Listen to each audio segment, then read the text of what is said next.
অবধি স্বামীর নাম ননো হয় এখনো হচ্ছে গো। এখন মহাদেব পড়েছে বাবা বিপদে। কেন? স্বামীর নাম আমি বলবো কি, ধরা পড়ে যাব তার আগে। নাম তো ভোলানাথ, কিছু থাকে না মনে, সব যায় ভুলে। আচ্ছা, মহাদেব এইবার ফন্দি এঁটেছে কি, যারা সতী নারী হয় তারা কখনো তো স্বামীর নাম ধরে না, কি মায়েরা, তাই তো? আগেকার ঠাকুমারা কখনো স্বামীর নাম ধরতো না। মহাদেব বলছে দেখো আমি তো সতী নারী, আর সতী নারী হয়ে কি করে আমি আমার স্বামীর নাম ধরবো বলো? আচ্ছা ধরতে হবে না, আকার ইঙ্গিতে বোঝাও। মহাদেব বললেন এইটা আমি পারবো। কি বলে? প্রথম অক্ষর ন আর শেষ অক্ষর ন। প্রথম অক্ষর ন, শেষ অক্ষর ন, প্রথম অক্ষর ন। ও এইবার বুঝতে পেরেছি, চিনি। আমার মা পার্বতী বলছে এই দেখো তোমার স্বামীকে চিনবো না, শুধু আমার স্বামী নয় আর আপনাদের স্বামী নয়, এই জগৎ স্বামী। কি গো? নারায়ণ। আর যেই বলেছে তোমার স্বামীর নাম কি নারায়ণ, মহাদেব মাথা দিয়েছে নেড়ে, আর যেই দিয়েছে মাথাটা নেড়ে মা পার্বতী বলে সুস্বাদু। কিন্তু যাচ্ছে যাক, মুখটা দেখার ইচ্ছা খুব জেগেছে। মায়েরা একটু ঘুমটাটা খুলবো? দাঁড়াও, এসো সুস্বাদু।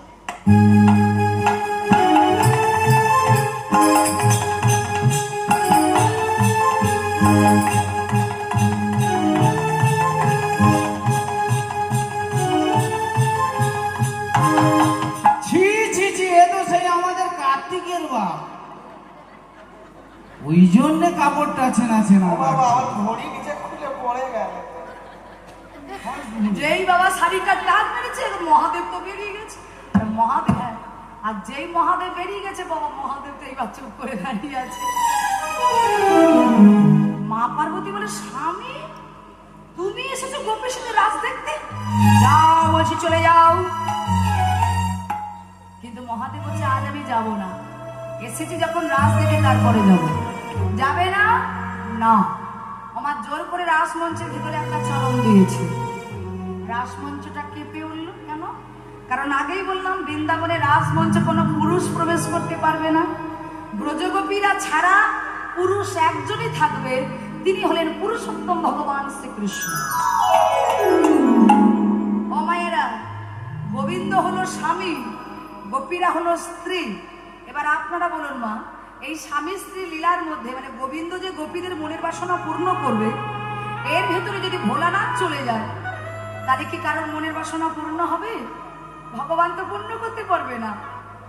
ভগবান রাসমঞ্চের বাইরে এসে বললেন ভোলানাথ ফিরে যাও, তুমি তোমার রাস দেখা হবে না।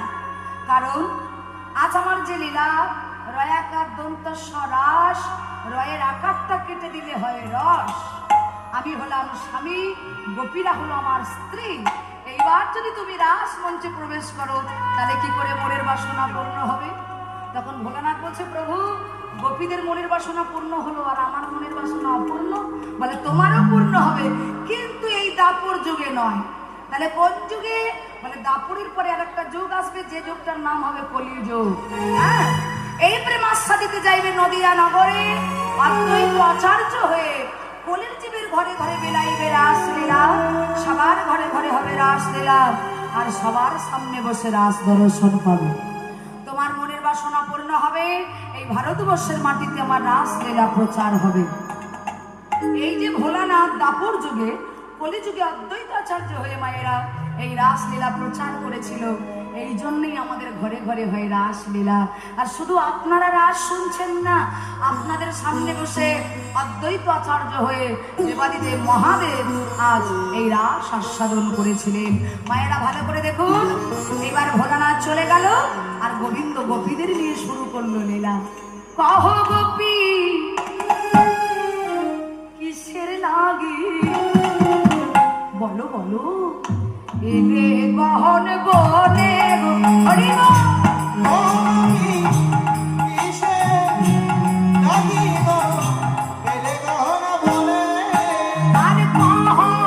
কহি কিসের লাগি গেছি নিজ স্বামী ছাড়ি দেবা পর স্বামী ভজে গো কিসের লাগি এলে গহন বনে।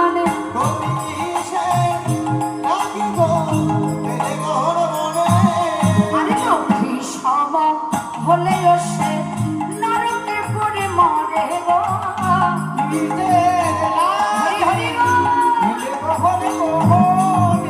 এ ঘোর রজনী তোমরা আপন গতি ত্যাজ করে, এ ঘোর রজনী তোমরা আপন গতি ত্যাজ করে, এ ঘোর রজনী আরে মাঝে গোপী কিসের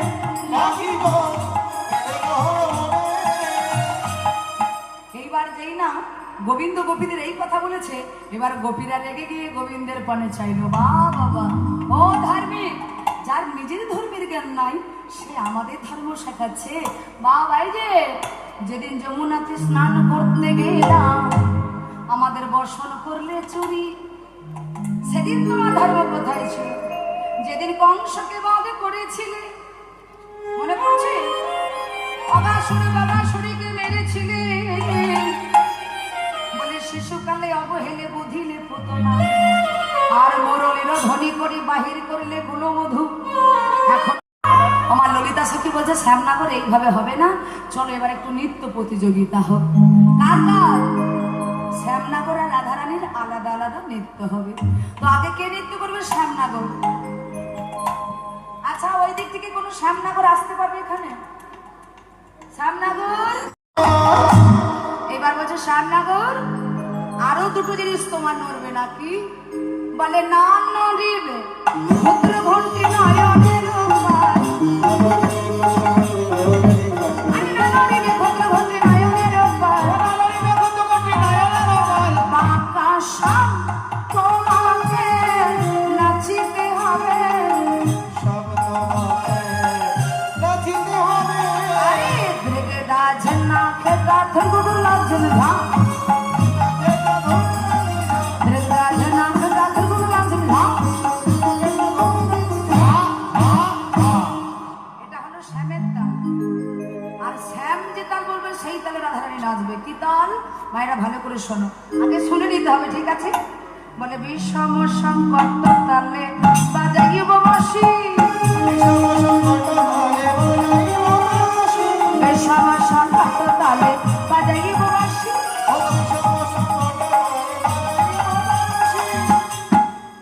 বলে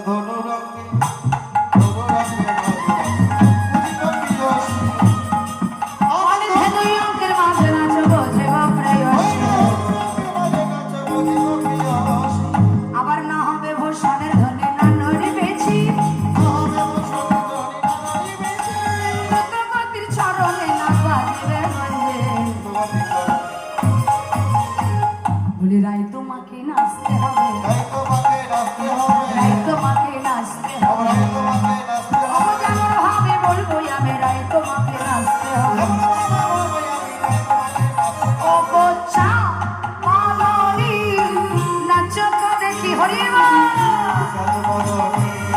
নাচ তো দেখি, আরে তাতা থইয়া আর তোমাদের রায়ধনী হেরে গেলে আমাদের রাধারানী হারবে না। হারবে না? যদি হেরে যায় তাহলে কি দেবো? কি দেবে গো? জিনিলে রাইকে দেব আর মোরা হব দাসী। আর যদি আমাদের রাধারানী হিতে যায় জিতে, বুঝলেন? বলি নইলে কারাগারে দেব দক্ষিণী শুনে হাসি। বলে যদি তুমি জিতে যাও তাহলে রাধারানীকে দিয়ে দেবো আর মোরা দাসী হব, আর যদি আমাদের রাধারানী জিতে যায় নইলে কারাগারে দেবো দক্ষিণে শুনে হাসি। বেশ, সবাই মিলে দুটো হাত তুলে বলো রাধারানী কি, রাধারানী কি।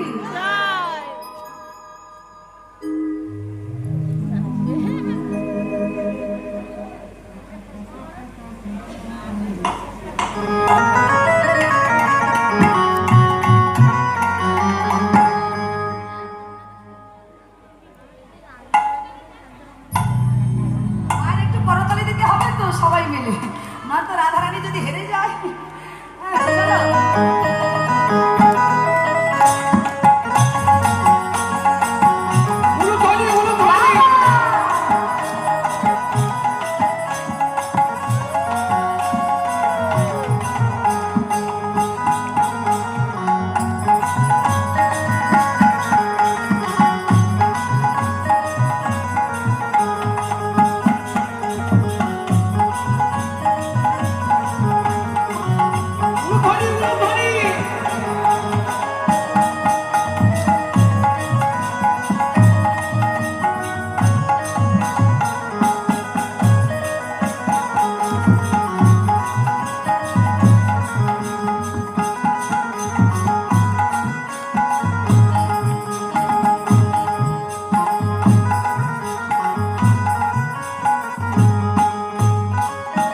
থেকে কেউ আসবে নাকি? বাইরে তোদের শ্যামেদের চ্যাংদোলা করেও কাজ হলো না। এইভাবে অপমান সহ্য করতে হবে। বলি দুঃখিনী কহায় গোপী মণ্ডলী হাসালে,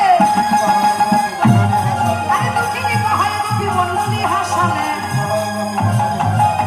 বলে ছি ছি শ্যামনগর কি করলে? গোপীরা সব হেসে অট্টহাস উল্লাস। তোমাদের কাণ্ড দেখে সবাই হাসছে, তুমি তো নিত্যে জয়লাভ করতে পারলি না। দেখো আচ্ছা মায়েরা আপনারা বলুন, ভগবান কিনা বিশ্ব ব্রহ্মাণ্ডের মালিক, সেই ভগবান কখনো হেরে যায়? কিন্তু ভগবান জানে ভক্তের হারে আমার হার, আর ভক্তের জয় আমার জয়। ভক্ত যদি হেরে যায় তাতে আমার হার, আর ভক্ত যদি জিতে যায় তাতে আমার জয়। তাই ভগবান মাথা নত করে হার স্বীকার করে রাধারানীকে জিতিয়ে দিল। আর যেই রাধারানী জিতে গেল, মা মুরলি লুকায়ে শ্যাম ছাড়ি বানিয়েছে, বাঁশিটা লুকিয়ে দিয়েছে। ললিতা বলছে শ্যামনগর দাও, বলছে বাঁশি দাও, আগে বাঁশি দাও। আমার শ্যামনগর চতুরের শিরোমণি কৃষ্ণ এক গোপী এক কৃষ্ণ মণ্ডলী করেছে। আচ্ছা এবার একটু সবাই মিলে আনন্দ করি, হবে তো? একটু নৃত্য হবে তো সবাই মিলে?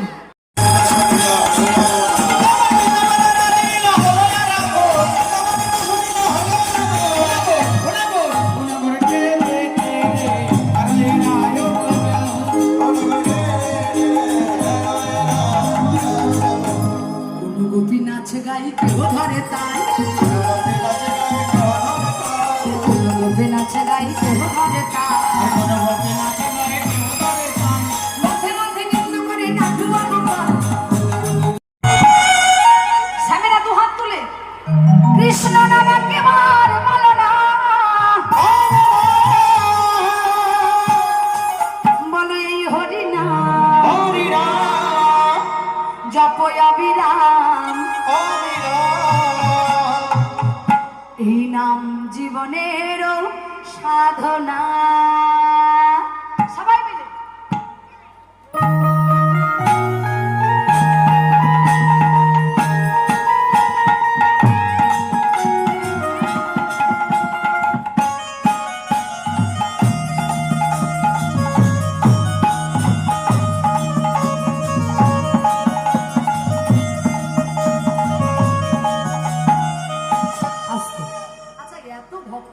শুধু সামনের গুলো হাত উঠছে, আর গুলোর হাত কেন উঠছে না?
জীবন শুনেছিল ও গোবিন্দের চরণে তুমি চরণে আছে গো নীলিমা জীবনে তাই নীলিমা বলে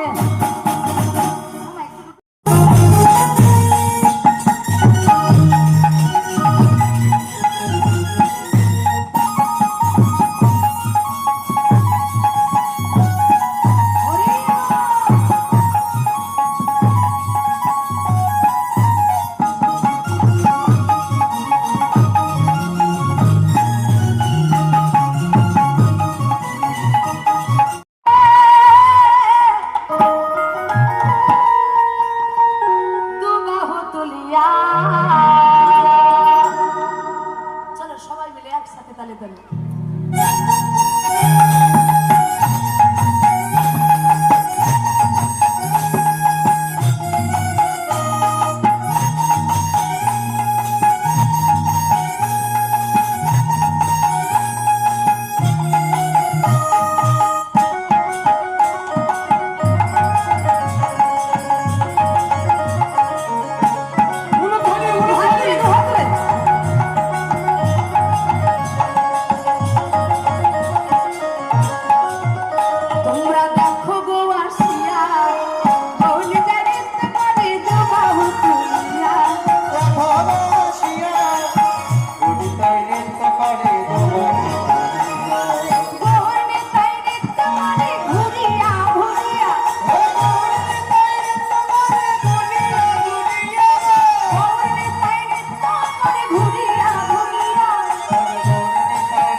গলা আস্বাদন করছি।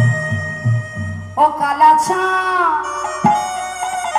ও কালাচা ও কালাচা ও কালাচা দে ছা চাঁদ বদনে দেখো চাঁদের বনে দাঁড়ালো ও কালাচা কালাচা দিশা চাঁদ বদনে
ধরে